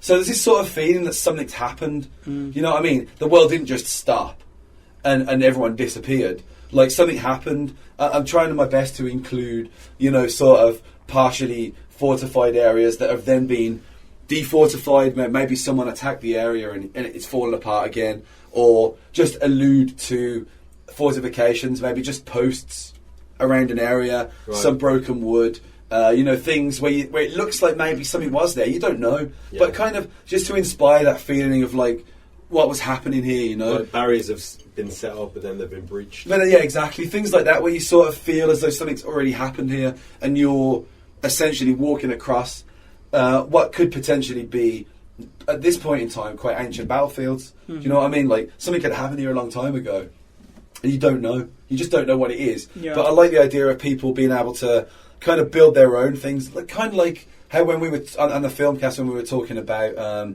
Tale of Two Sisters. You know, I want people to have that level of speculation. Obviously not that fucking big a deal, but like, you know, it's nice to make people's brains work when they're doing stuff and not feel like they're in this sterile kind of... you know, the terrain should be a character in the game. And so, like, that's what I'm trying to do, is build the terrain to have history and character and, like, you know, really take... It's a part of the game. Do you think that you're maybe giving too much credit to the armour-playing audience? Or do you think that they will appreciate stuff like that? No, I don't think I'm giving too much credit to them. Like, if you ever follow any of the sort of Reddit posts and the community in general, the discussions that they have are exactly this type of thing. There's a lot of lore around DayZ, and this is essentially all of the same community, you know. So, like, before, when it was just a mod, DayZ wasn't available to people outside of the Armour world, or the Armourverse, however you want to call it, the Armour community. So it was really the Armour community that came up with this rich backstory and lore that, like, really is it's integral now. It's part of the DayZ experience, is like kind of discovering this yourself. There's, like, you know, these rumours about Green Mountain. Like, there was a long time where you never found anyone at Green Mountain because it was like people were like, the lore surrounding it was that it was weird and things happened there, and people wouldn't pick up cans of Mountain Dew because bad things happened if you picked up the Mountain Dew that was there. And, you know, like, this stuff built up. There was, in Shadowrun Plus, in the DayZ ESA, there was, like, on the terrain, someone had obviously misclicked when they were making the terrain. I think the terrain cells in that, basically, the terrain is made out of a huge grid. And each of those grid sizes is 7.5 metres. And if they raise one terrain vertice up, then it makes like a pyramid. Yeah. Right. And so what had happened was, someone had, like, misclicked, and it had made this perfect pyramid of grass, sort of, you know, like, sticking up. And there became, you know, you saw all these photographs on Reddit and on the DayZ forums of, like, several players doing, like, sort of these kind of, like, bowing, sort of praising things, and it worked its way into mythology. And then eventually they took it out because they fixed the terrain, and people were like, shit, the pyramid's gone, like, where's it gone? And then they put a little sign in there then. It's like a little wooden sign with a pyramid drawn on it, like a little, you know, like a little code and whatnot. Yeah. The people then, you know, translate that and figure out what it says. So, like, the lore and the community created lore, the gossip of what happened becomes a real part of the whole universe as well, and what's going on. And I don't see why 2017 should be any different to that, because, you know, people who are playing it will want to, you know, role play to a certain extent, and certain areas get, like, assigned names by the community that the game developers had no intention of having. You know, suddenly they get these names that the community gives to them, because that's how people recognise them areas, you know. So, like, it'll be interesting for me to see how the community, like, receive the terrain, and then how they kind of interact with it, and how the relationship that they have with the terrain as well. So, with that in mind, are there any kind of, like, Easter eggs that you're going to put in? There's going to be. I mean, in my mind, I could spend 3 or 4 hours explaining them all to you, but, like, I'm not going to tell anybody any of them until they're in there, because I think that's part of the fun of an Easter egg, is finding something you didn't expect to find, you know. So the chocolate as well. I will be putting Easter eggs in there. There are a few already in there that are like very personal to me, that are more kind of not so much an Easter egg as a sort of nod to different things. Yeah. But your signature, basically. Yes, well, not even that. But for me, there's little bits that I put in there that are. I mean, I might be the only person to ever know about them, but I know that they're there. It's for my own personal amusement most of the time. But there are things that I want to put in there that a wider audience will get, you know? And that'll be fun. That'll be fun for people playing it as well, when they find something and they're like, oh, fuck, look at that. That's like that from that, or, you know, so there'll be things like that we will put in. And the whole team have got their own ideas about little Easter eggs that can go in there as well. And, you know, like, it's important to me as well to make sure that whilst we're building the map, that the other team members also get a chance to, like, you know, put their little things in as well, you know, because it'll be fun for us all to have our own little bits and bobs. Like, a lot of the streets that I've sort of named as I've put the streets in, a lot of the streets have got meaning in the names as well, and things like that, you know, to me, or people might get certain things, you know, they might see that a road sign and go, oh, look at that. So there are a lot of things that'll be in there, little references and nods and winks to things. I take it a lot of people have referenced the grass pyramid over the last few years. Well, I mean, that's only happened in the last... since it came out, so like since last December 16th. So maybe you should reference the grass pyramid. I think that's old now. Yeah. I think there's no need to do that. No. You know? I mean, maybe there's a few things we could sort of tip our hat to, but like I really want for when people are playing this game to not feel like they're in the Armour engine. Mm-hmm. You know, I want it to feel different to anything else. Are you going to have animals in it? I don't know. I honestly don't know because I was just thinking. I assume so. I would assume we would have animals in there. Yeah. Maybe you could have an armor chameleon.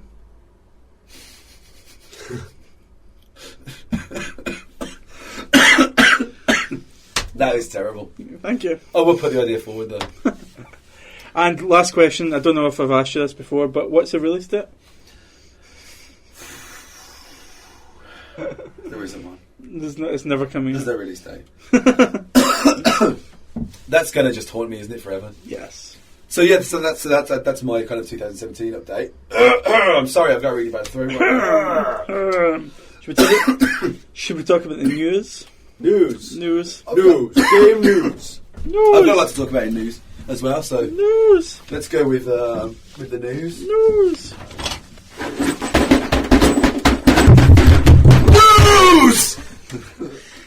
Jingles. Yeah, that's my new news thing. Cause ad hoc jingles. What the fuck is that anyway? Why have you got a floral bucket? I don't know. Cool. Let's not ask too many questions, yeah? Right. What do we want to talk about first? Well, it depends on what's first on the list. Official Nintendo magazine to close. Yeah. Did anyone ever buy official Nintendo magazine? Never. Never. Really buy magazines ever?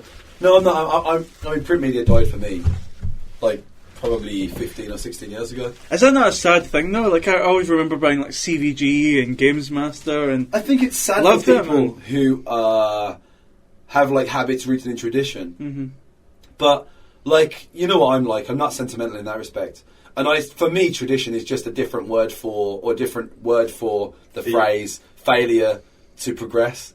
Yeah, you know what I mean? Change. Yeah. But see, like, I would love it. We're in Germany, and I would love to be able to go into a shop and buy magazines. I would do that still. I would buy the Nintendo magazine. Well, the magazines that you buy, you can just look at the pictures anyway. Yeah, it's all the same. I still buy Empire magazine, you know, and I still read New Scientist every now and again. Yeah. It's more convenient for me just having it sit in the toilet.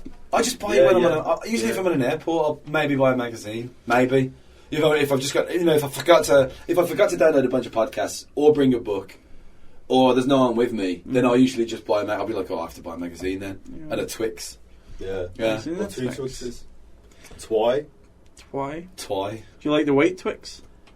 Yeah, I do actually. Yeah. I do like them. I didn't think I wasn't sure, but they are bloody good. They are. So essentially, no one cares about Nintendo magazine closing. I couldn't give a flying fuck, to be honest. No. I think it's kind of sad. Like, I'm going to get a subscription to Edge and Game because I would just love to have a magazine again. Well, maybe, but that's the nostalgia from us, though, isn't it? Like kids growing up now, they're not going to think that way.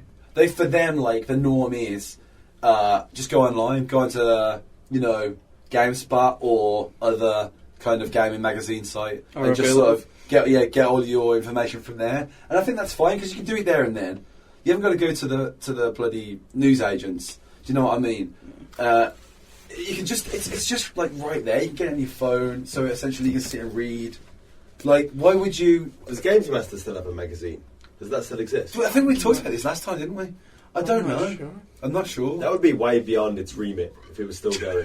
Yeah, it would, yeah. I saw a guy actually last week that looked a bit like Dominic Diamond. Yeah. And then I realised that even if I shouted, Games Master Go on joystick, he wouldn't get it because he's German. And I sort of felt a bit like... Dominic Diamond wouldn't get it, like, that time is gone for him.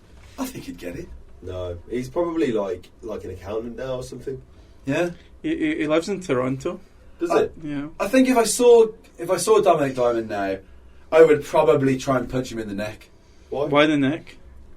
I don't really know. It's just a feeling. Yeah, you know what I mean? Like, I think it'd be more like it'd make news, and I could kind of like point to that as something I've done in my life. Do you think he has a collection of golden joysticks in his garage? I don't know. Maybe he does. Yeah, I think if I was him, I definitely would have pilfered a few. Do you think during the height of Games Master, he ever got like body paint, painted his Johnson gold, and said to a girl, What do you mean by Johnson? His willy. What's a willy? Like, what do you mean? His penis. Cock. Oh, his penis. I see. You just kept saying men's names. I didn't understand what you meant. Do you think he ever did that and said, "Look at my golden joystick, honey"? Well, yeah. I mean, you know, it's like anyone who's like famous for like just like one thing, Mm-hmm. you know.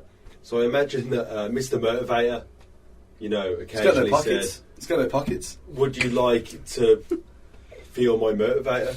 Probably, you would probably say that occasionally to women. It's probably not. Doesn't have as much innuendo as "Do you want to feel my"? Do you want to be motivated by my wang? That's not innuendo. I can't say Mr. Motivator saying wang.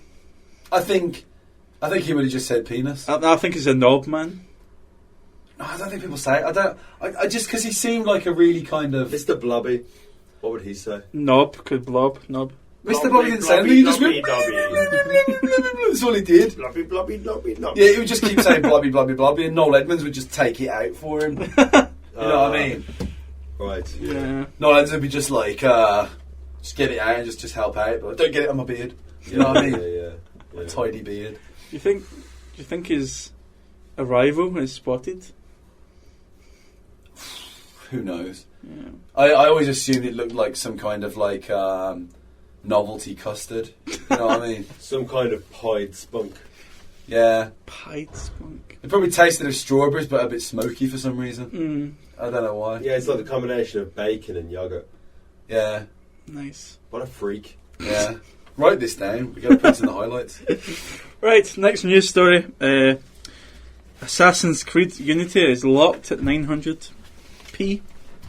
Well, I was reading this earlier, and I heard that some of the developers said that they did it on purpose to avoid the fucking discussion and people going, "Oh, Xbox this, PlayStation that." That's Vincent Pontbriand, senior producer, said we decided to lock them at the same specs to avoid all the debates and stuff. Yeah. Is that good enough? Well, hang on a minute, right? First of all, we're getting into the realms of assuming that we're entitled to something here. Mm-hmm. They're making a game that they're selling. Whatever they fucking decide to put it out at is just what we get. Why is it even an argument? It's such a non-news story. Like, oh, they're making it 900p, those motherfuckers. Well, hang on. They just made a game that they're selling to you. If you don't want it at 900p, you don't have to buy it. There's a big difference, though, between saying we're making this game at 900p or we're making this game at 900p to stop you having childish arguments about the specs. No, I disagree. I think, right, that I think the whole PlayStation Xbox battle, the whole little bitchiness everywhere, just grow the fuck up. Honestly, it really annoys me. People going, "Oh, Xbox is so good," and people say, "Oh, but PlayStation 4." Fuck off. Just, you like PlayStation, you like Xbox. Just get on with it, man. But is it down to those guys to make that decision? But they're not making the decision for us. That's what they're saying. He said that. They're saying no. That's not why they did it. They did it for other reasons. Backtracking. Yeah, maybe it is backtracking. But why shouldn't they make that decision? They're making decisions about the performance in other aspects. There's also kind of other aspects to it, like the conspiracy things with regards to, for the first time ever, Xbox has got the Christmas marketing deal on Assassin's Creed. And also, for the first time ever, there's no exclusive PlayStation content on it. So this would suggest to me that if this ever happened, Xbox or Microsoft has said to them, we're going to give you this money for marketing as long as you make sure that PlayStation does not go to 1080p. So what? So that's fucking shady. How is it shady? Because one business can't strike a deal with another business anymore. Is that what you're saying? But that's not a deal. That's bribery. How is it? Because they're bribing them to hold something back from other people that would have been there if they hadn't have. But it's exactly the same thing as Ford going to Cosworth and saying, we want exclusivity to your engines. So basically it stops someone else having, you know what I mean? It's the same as one company going to another company, striking a deal. But it's not, because the software, the hardware that PlayStation have can obviously play this. Yeah. So it's not about exclusivity, it's about the fact that it's like if I was serving drinks here and I served you a drink and then you said to me, I'll give you money if you'd give him like a smaller drink. Yeah. Or the same size drink as me, as opposed to giving them a better one. Yeah, but that's the difference. If you're shortchanging someone, that's different. But the thing is, there's no agreement between PlayStation 4, right, and whoever that says you have to release your games in this resolution, right? And then Microsoft come in and do a backdoor deal and say you got to fuck these guys over by going back on your contract. There's no contract in place. If there was, you'd be right. But what I'm saying is that the developers get to decide the performance of all these games on their own in-house, right? And if they say, they're making decisions about performance all the times with simple things like the resolution of textures, normal maps, all of this sort of stuff, the number of polygons on screen. They're constantly making performance decisions. This is a performance decision they've made, and they've stuck to it, right? And it could be as simple as saving money, so they haven't got to develop differently for Xbox and PlayStation. They just do one development and then just send it out there like that. It could be as simple as that. But imagine they'll be developing on PC anyway, so it'll be the same development for both systems. Yeah, that's what I'm saying. But then to say we're going to run this one at this speed, this resolution, this one at this resolution, right?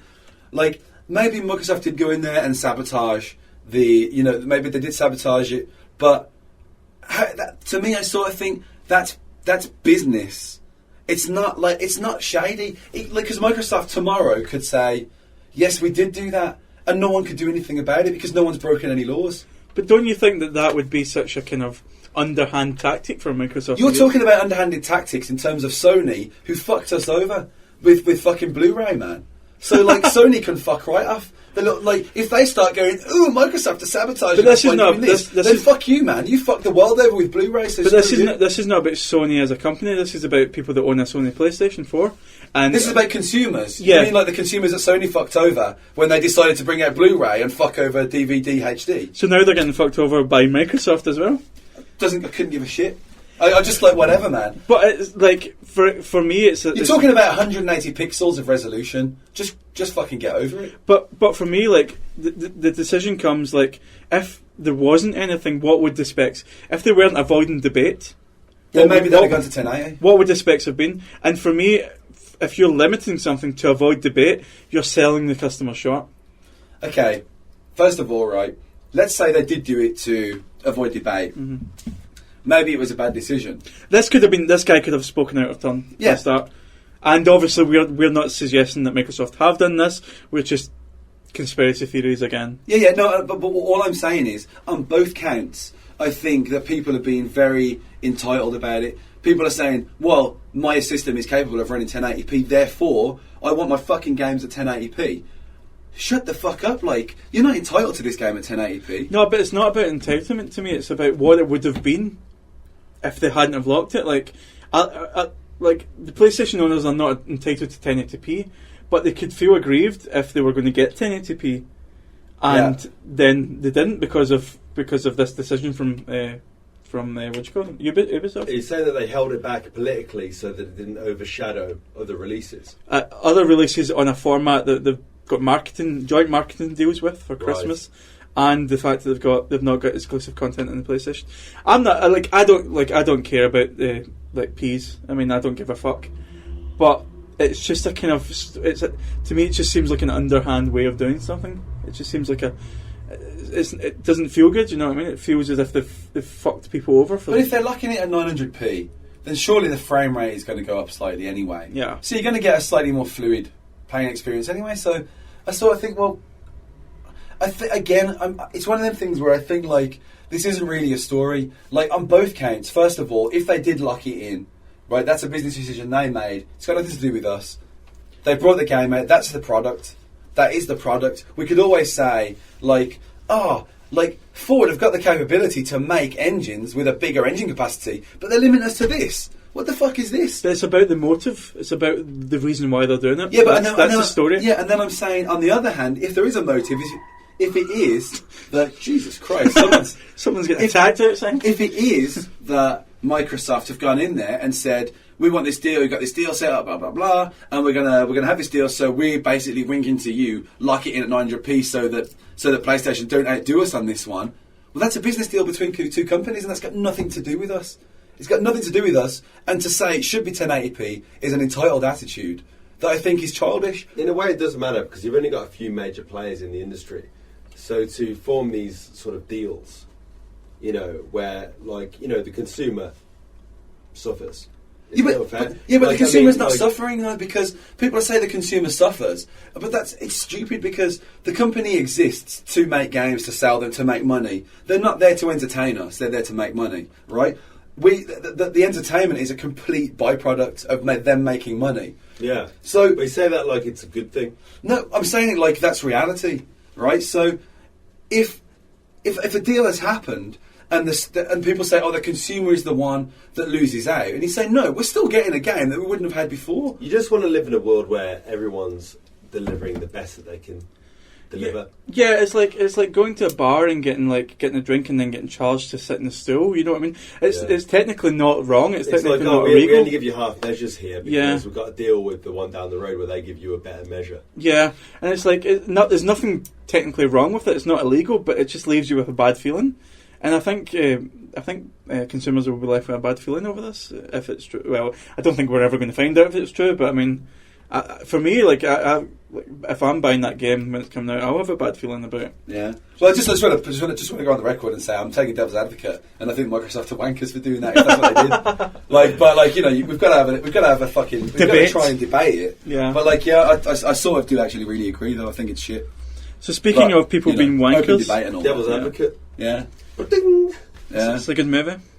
So speaking of wankers, Warner Bros. Right. Apparently giving pre-release PC codes to YouTubers so they can review the Shadow of Mordor game. Well, this isn't Warner Brothers, though. This is actually Plaid Social. I thought it was Warner Bros. PR. Yeah, it is. No, it's not. It's Plaid Social, which are the people that are the bridge between corporations and social media. So Warner Bros. Hire them to do something for them? Yeah, basically, yeah. They've been hired for a lot of other things. Well, Ubisoft have used them as well. Also, people have used them.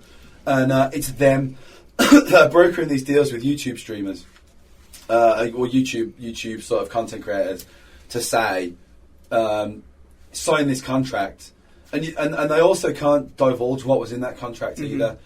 But basically, they've been signing these contracts to say that they will only give positive reviews and so on and so on. The criteria I've got here is maximise awareness, persuade purchase, make sure you don't show any bugs or glitches, discuss the story, as we're talking about Shadow of Mordor, emphasise the Nemesis system, make sure that's the bulk of the focus.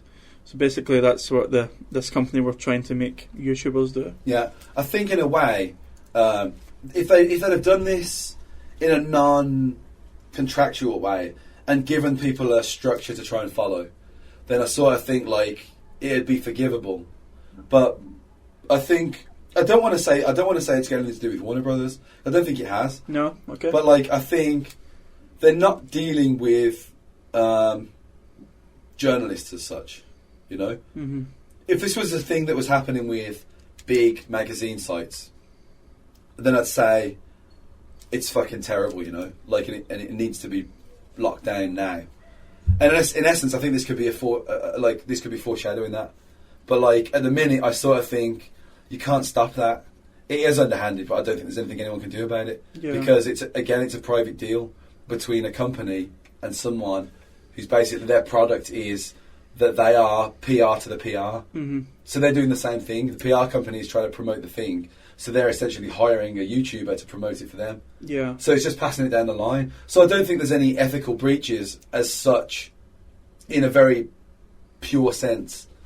I think it's a failure of us as consumers to assume that YouTubers and YouTube content creators are somehow journalists. We need to stop looking at them that way. I think it depends on how the YouTubers are putting themselves across. If they're putting themselves across as voice of the people, representing the consumers, etc., then that makes it underhand. It does make it underhand, but that's in my experience, they've been quite honest about who's paying them. You know. Yeah. Yeah, a lot of the time they are, but I mean, if it was me, for instance, let's say my livelihood is made from doing YouTube things, I would have signed that contract, and I would have had it on, and then I would have basically done the passive aggressive thing.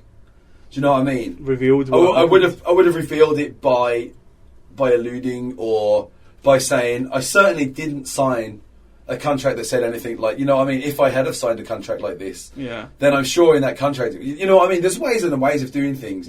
People could have been honest about it without breaking the contract. And also, I think you're allowed in the contract to be honest about it though, right? To say that you are on their payroll. Yes, I'm sure you can. But so you could basically say the only way I could get an early access release of this was to be on the payroll of Plaid Social, who are on the payroll of Warner Brothers. I can't reveal what was in the contract, but you might realise by the end of this, you know what I mean? And then just go into it, and then just go, oh, everything's so great. There's absolutely no bugs in this. You're just not allowed to show any silence. And I think it'll emphasise the Nemesis system at this point. Yeah, exactly. So, like, I think people could have revealed it, and I'm sure a lot of people did. Yeah. You know what I mean? I'm sure a lot of people will have been like, this is bullshit. And I'm sure there will have been people that had the balls to just breach that contract. Because are these fuckers going to come and take you to Towno? Yeah. Are they going to come down and say, we gave this guy a video game to play? Like, fuck off, man. They're not going to do that. Yeah. Do you know what I mean? Like, I don't think anyone cares enough. It's funny. It's coming at a time where we've started contacting publishers, asking if we can get pre-release copies, and it's just funny that story came up at the time that we've started doing it as well. Well, we discussed it, didn't we? Like, what would we do if we were offered the opportunity to test a pre-release, and they gave us the option? Yeah. And my answer was basically I would have asked to see the contract, then not signed the contract and told everyone exactly what was in the contract, which I'm sure is what someone else did. Yeah. And just said, like, take a photograph. Yeah, basically just say, well, like, fuck them, you know. The good thing about us is, like, we don't need to be getting free games from people. No. We're independently wealthy. Yeah, we are, yeah. But that's cool though, like, but the thing is, what we do need is, like, for us personally, for us to really go anywhere, we are going to need early access to stuff. Yeah, that's a big thing, yeah. But I think when it comes to, like, people who are actually, you know, like, reviewing a game independently, that has some sort of journalistic, I don't know what the word is I'm looking for, feel, whatever. Cojones? Yeah. Then, like, I think companies would be scared of trying that with them because then that is a breach of ethics, you know? Yeah. Well, like what, for instance? I mean, what you mean they're not allowed to comment on anything bad about it? I mean, a pre-release game is going to have bugs, right? And they don't want that in the review. No, it's only like a week before the game comes out, so it's a finished game. It's pretty much finished. Yeah. It's a finished game, it's ready to go, but you're just getting it a little bit earlier. But these days, a lot of bugs can be ironed out with DLCs down the line, right? Well, it's just like little hot fixes and patches come out. Right. Yeah, but like, the thing £10 here, £15 there. The thing sometimes is, you get automatic updates though, right? Yeah, for sure. That's how it works. But like, the thing is, right? Like, if you're like a game review site and a big company gets in, you know, like they instead of the game landing on your desk like it normally would, a letter or an email lands there and says, by the way, we're only going to give you this if you positively review it, do this, do that. Is that what they're saying there, or they're just saying just ignore the bugs, talk about the gameplay in general? Yeah, well, they've got that list that I went through about persuading people to purchase the game and emphasising certain parts of it and stuff. Yeah, it is a guide, but they are contractually obliged to do that if they accept it. You know, and I think if they tried that with a big site, they would very quickly be exposed. And I think that's why they were doing it solely with YouTube content creators, because they know they can get away with it. Yeah, do you know what I mean? Yeah, people might go to those people because they've got more footage to work with. When you're watching a video, there's a sort of temptation to feel more of a connection with that than when you're reading something as well. Yeah. So like people are more likely to attach weight to that. So in one way, it's not an ethical, really an ethical breach, but at the same time, it kind of is as well. A journalistic site might be stuck with, you know, just the footage that's been released. Yeah. Whereas a YouTuber might have more stuff, but they're bound by contract. Well, no, that's the thing, because show it a positive the journalistic sites will also get an early access, like, you know, they'll get it early as well, a lot of them. It just won't be over a barrel. They just won't be over a barrel, yeah. And also, like, the emphasis here is on the developers and the publishers to create a good game, get it to the journalists, and hope that they give it a good review because it's a good game. But with the YouTube content creators, they're trying to basically force their hand into a good review by doing that. I don't know. I think we should just kind of watch this space with this, see where it goes, because I think like the community in large will like comment on it as the weeks go on, and like maybe it'll just get forgotten and they just won't. They'll just stop doing that because it's a thing now. The thing that really annoys me is that like we bought Alien Isolation ourselves and we pre-ordered that. Like it was Sunday night, we pre-ordered it. Yeah, still not here. This week, podcasts are reviewing Alien Isolation. We're going to have to wait till next week because we never got a pre-release code. Yeah. And what, do we bend over to get a pre-release code just so we can do it early? I mean, no, I don't think we do. I think we just have to. Like as we've always said, we have to keep doing what we're doing. We can't like that. I mean, I would feel entitled expecting someone to just throw review copies at us because we've suddenly started a podcast. Yeah, it's like I think we need to kind of prove our metals a little bit and show that you've got the minerals. Yeah, and just reach out to people, make the personal touch. I wrote to Greg Casavin yesterday and asked him basically to add us to the press list and the sort of like the review release list on the off chance that if and when they're releasing stuff, it'd be cool if we could get that, and he personally replied back, which was quite nice, So already you feel like a sort of we've got a long way to go in terms of, but we're moving inwards. Yeah, we need to make these connections with people, with developers. And sort of not be in their face, but they need to know we exist, and we need to build a relationship with them where we can say, "Look, man, we've reviewed your game. This is our review," so that they could sort of listen to it and think, well, not whether it's favourable or not, but like, are these guys the sort of people we want reviewing our games? Yeah. So like, there's that. We've got to work at that, and like, I personally won't bow down to, like, giving good reviews just to get.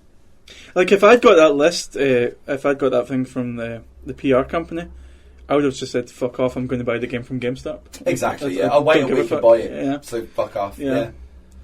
Because we're independently wealthy. Yeah, but that's what we've got to remember. We can just do these things, but like hopefully, it would be nice at some point that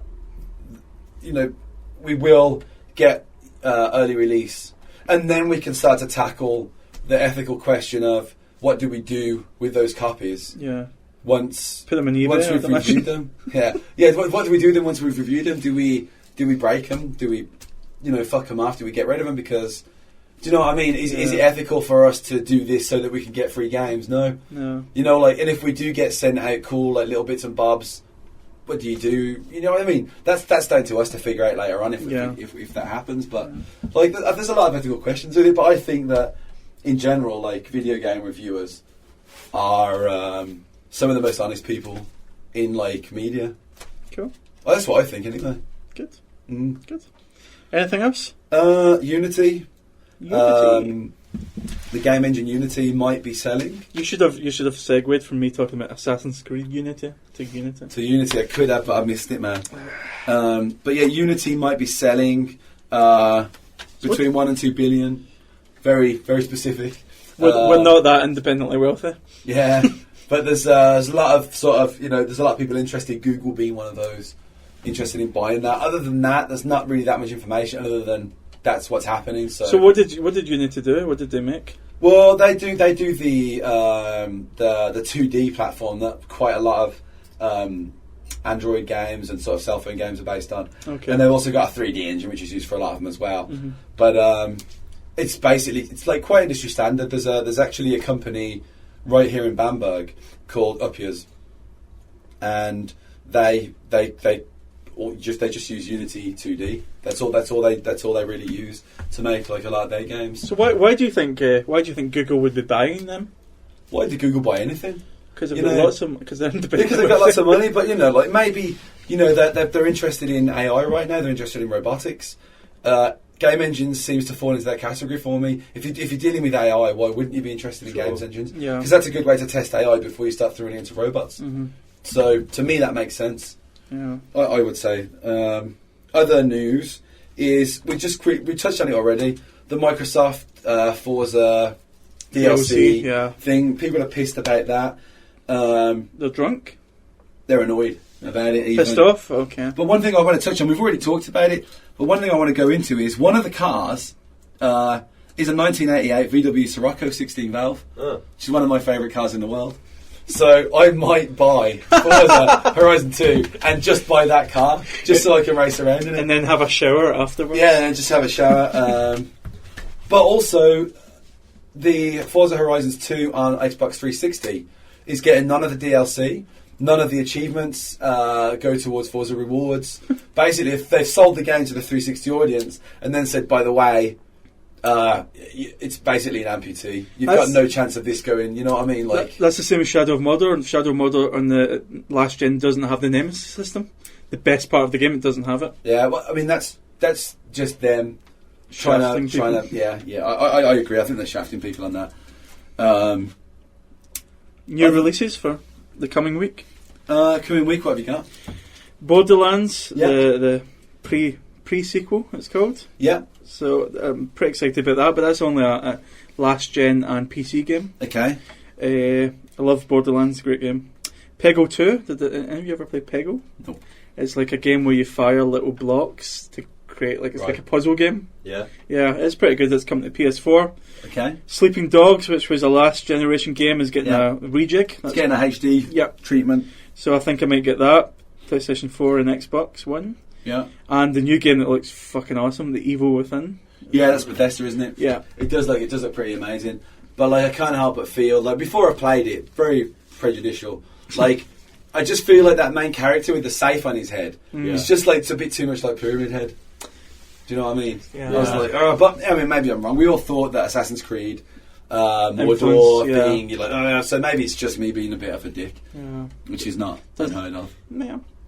Does look pretty scary though. Yeah, it looks pretty good, but like Bethesda's one of my favourite like sort of development. Well, they're kind of development stroke publisher, really, I suppose, because like with the Fallout stuff, they kind of just published. It was funny, like when I started getting back into video games, one of the first FPSs I played was Rage. Yeah, and like I played it, I thought this was a great game. And then I looked at what everyone else thought of it, and they were like, "Oh, that was so shit." And it was just, because it was the first one I'd played like in such a long time, I thought it was really good. But fuck them. Yeah, I always say to people, if you want to play a great game, and if you're not a fan of the old Fallout games, because if you are, then like a lot of people didn't like the new ones because of it. But like Fallout 3, just go play that game, and then Fallout New Vegas. It's funny, I'm listening to the kind of back catalogue of the Giant Bombcast, and they've been talking about Fallout 3 for the last few weeks. Yeah. They've dropped about 60 or 70 hours into it, I think. Yeah, I mean like the first playthrough I ever did, I think I did, it was about 95 hours I spent playing through the first time, That's the one, is that the one where you've got the bomb decision at the end? Nuclear bomb decision? Oh, that's not at the end, that's like nearly right at the beginning. Oh, is it? Yeah, that's in Megaton. Yeah. And you can, it's a great game, Yeah, well, we should do a little thing on it ourselves at some point, maybe next year. We'll see, because there's rumours of Fallout 4 has been in the pipelines for a while. There's been a lot of rumours, and we'll see where that goes when that comes out. It could be the next project they're on now. Yeah, Bethesda, or I don't know if it's I don't know if it's Obsidian are doing this one. I can't remember who's supposed to be working on it, but it's in the works. Mm-hmm. So like maybe when that's out, we could do that, and then we can kind of go back and look at. We can maybe do a Fallout episode where we go through from Fallout all the way through to Tactics. To the new generation, New Vegas. 3, New Vegas, 4. So we could probably go through the whole lot and take a look at that, which would be quite good. I think it's time for Andy's mailbag. It is time for Andy's mailbag. I've only got 2. I picked the most important ones out, basically, because we've really had like lots of mail coming in. And like most of it's been really positive, and like people just kind of, giving us a thumbs up. And I felt like that was good. But we've also had some really... sort of negative stuff come in. And this is one of my favourite ones. This one's courtesy of U_Vamp_Lord _V68. Vamp Lord 68. V68. Right now I'm going to say it sounds like a right cunt. Yeah. Funny you should say the word cunt, actually. Because he writes to us. I'm going to read this out, like, I'm going to go for the old thing of, like, anything in little letters I'm going to read normally. Anything in capitals I'm going to shout. So he goes, hello, pedestrian cunts. Your show is shit. You are shit. You wan advice? ? Question mark. Try making a podcast that isn't shit. And then in capitals, look at us, we have a logo that look like Nerdist. Get your own identify. Your mum. That's all he says. Yeah. So I was like, brilliant. So just to come back on that. That might be a troll. It might be a troll, yeah, I think it might be a troll. But so you Vamp Lord V68. Or a real vampire. I just want to address the logo Lord thing. Okay. Because the logo is actually a play on the traffic signs in Britain, which are a red triangle with sort of silhouette figures in there. Mm-hmm. It's a play on that, which I did realise afterwards is a triangle that's red, and then went, but it's a shape, so like whatever. Are we banned from triangles? Yeah, that's what I thought. Was like whatever. Grow up, and then can I reply to him on air? You can, yeah. Fuck up. Bumhole. Yeah, I think more of the same. I really enjoyed it. Like, I really like if he just keeps on giving us that, then that's fine. Like, I'm down with that. We're going to have a weekly beef with this. My favourite bit is get you own identify. That was my favourite bit of the whole thing. His English are great. Yeah. So then, and just as a little contrast to that, I've written this down as tail trees underscore. Oh, I don't think there's an underscore there. 719. I don't know if it's tall trees or tail trees. My writing's bad. I have to look. Yeah. But he just says, "Great show!" Exclamation mark. Yeah. So I was like, brilliant. So thanks for that. Tall trees. I mean, like you probably don't like us there because we couldn't even be bothered to write your fucking name down properly. Yeah. Job done. So sorry about that. But yeah, then with the. Them were our emails from this week. I choose to believe the second person, but not believe the first person. Yeah. Even though the first person at least went into a bit more detail. Yeah. Yeah. But the second person had no grammar mistakes. No, he didn't. Right? Yeah, you're right. Yeah. But yes, I enjoyed both of those. Mm-hmm. There was a spectrum in between those as well. Yeah. But I don't really want to. Did anyone say I'm completely indifferent to you?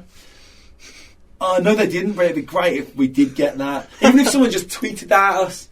I'm completely indifferent to the Pedestrians podcast. So many extremists these days. And then we could reply, so film or Gamecast, and they could reply back. Doesn't matter. Doesn't matter. Either one. Doesn't matter. Doesn't make any difference. Yeah. So, I mean, hopefully people will start... Tweet us, for God's sakes, man. I feel like every time I'm checking for tweets, and I'm like, who's tweeting us?